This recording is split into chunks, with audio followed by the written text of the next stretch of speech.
Истинският мъж не се ражда. Той се изгражда. И ако искаш да си повече от просто пораснало момче, ако искаш да водиш, да устояваш, да бъдеш опора, трябва да минеш през огъня на собствената си сянка. Ето ги 5 правила, вдъхновени от Карл Густав Юнг, за това как да станеш истински мъж. Правило 1.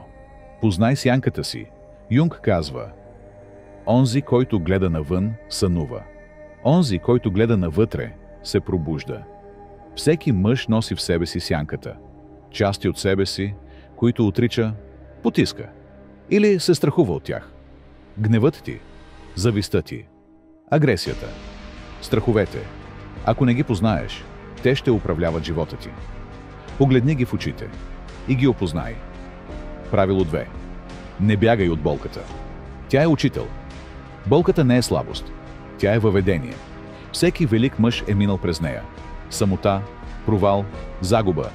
Юнг казва: не ставаме просветлени, като си представяме светлина, а като осъзнаем тъмнината в себе си.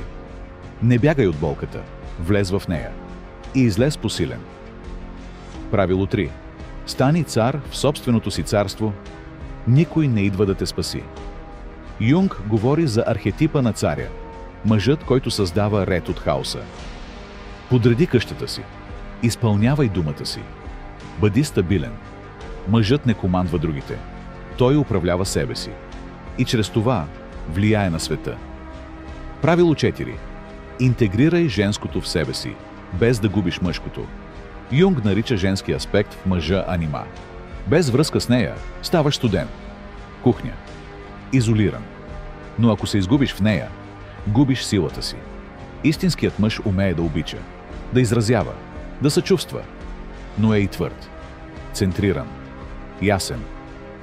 Правило 5. Избери смисъла пред удобството. Удобството убива. Смисълът те изгражда.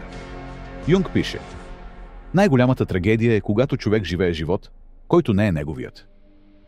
Не търси лесното. Търси смисъла. Избери трудното, но истинското. Това те прави мъж. И запомни, да станеш мъж не става за ден. Това е битка, която водиш всеки ден. Бори се. Осъзнавай. Създавай. Това е твоят път.